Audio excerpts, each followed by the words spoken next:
What's going on, fight fans? It's a Vulture coming at you once again with another UFC main card breakdown. And this week we are going over UFC Fight Night Allen versus Costa. Now, we do got one quick announcement before we get this ball rolling here, and that is going to be in the bout between Modestas Bukauskas versus Rodolfo Bellato. Now, unfortunately, Bellato had to pull out of this fight, but the matchmakers over at the UFC did find a replacement for Bukauskas, and he is now taking on Christian Edwards in a catch weight. So, without further ado, sit back, relax, and get ready for another cage conversation. Back down on your shit, dog, I don't stand down. Don't say that you love me, but don't know me, keep the scam out. Bitch, I'm so efficient, man, it's tight so I can stand out. Please don't interrupt me, see this room like where you stand now. I don't ever back down on the shit, dog, I don't stand down. Don't say that you love me, but don't know me, keep the scam out. Kicking off the main card, we have a bout in the welterweight division. That is going to be between Nikolai Varentenikov, and he takes on Chaos the Ox Fighter Williams. Now, Varentenikov, powerful straight right, good gas tank, strong clinch game, and throws dangerous knees when he's in close. He's got good submission defense, his hands are strong, but they're not the fastest. His head glued to that center line, mediocre takedown defense, and he really needs to work on getting himself off of his back. When he gets taken down, 9 times out of 10, you're very, very successful in keeping him on his back with his zero consistency to want to get back up off of it. On the other side of the octagon, Chaos Williams. This man is not scared to swing in exchange. He loves being in the pocket. He loves going toe-to-toe with you, and he's got a sneaky overhand right. He's got good transition and awareness to work up off of his back. His head movement, non-existent. No side-to-side movements from him. It's always straight back with him for some reason. Cardio needs some improvement. He also doesn't like to check leg kicks. So with this one, I'm going to have to take Varentenikov by decision. I think he's slightly the better striker, given he's more technical and could possibly even get this one to the floor. But if he does, he's going to have to work a little extra to keep Williams on his back. I personally don't think Williams will be capable of staying active the full 15, so that's going to be another factor into the success of Varentenikov. Up next in the bantamweight division, we've got Timmy Twilight Kawamba, and he takes on Bernardo the Lion King Sopai. Now, Timmy Kawamba, fast hands that pack power, good takedown defense, and very good level changes. He's got good boxing combos and a mean counter right hand, but he does need to be checking those leg kicks, and he needs to move his head off of that center line. He does take too long to get going. He seems to take a round to really get a feel of his opponent and what's coming at him.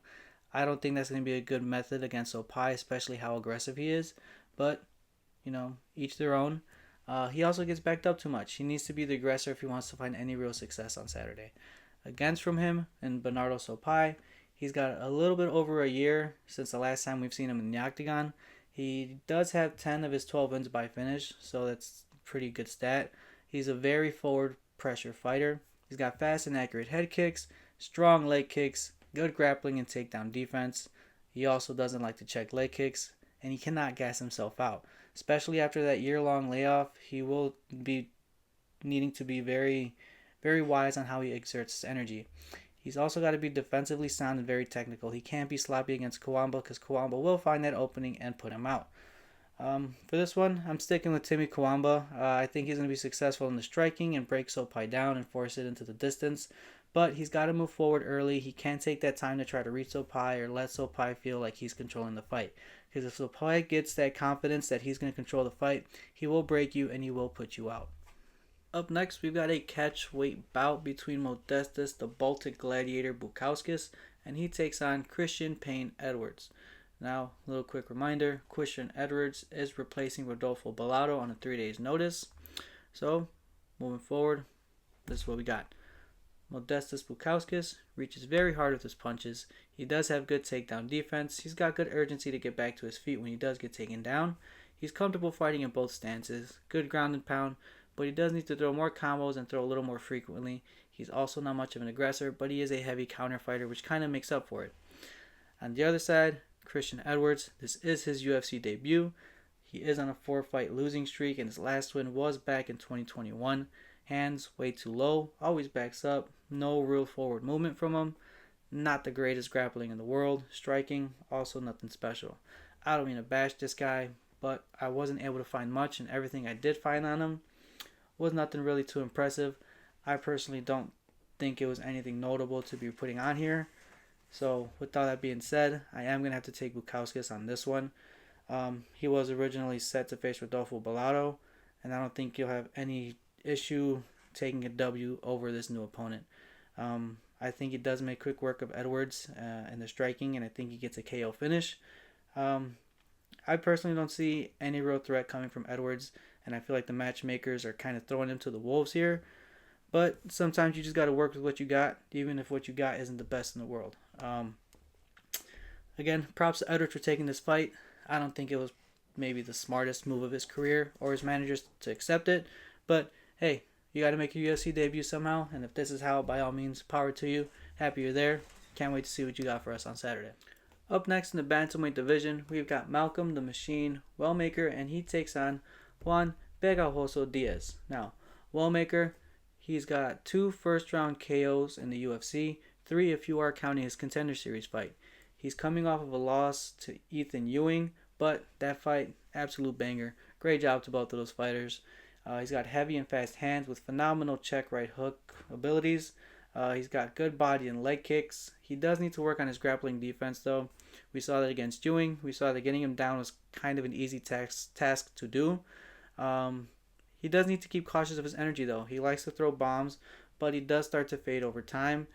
We saw that his last time out, he faded throughout the fight. So if you're going to throw those bombs, throw them wisely and try to set him up. Juan Diaz, he is riding an 8-fight win streak, and he's coming off of a second-round knockout on the Contender Series. He's got good grappling and submission game. He does a good job at mixing the targets of his strikes. He does get caught too often in the pocket, though.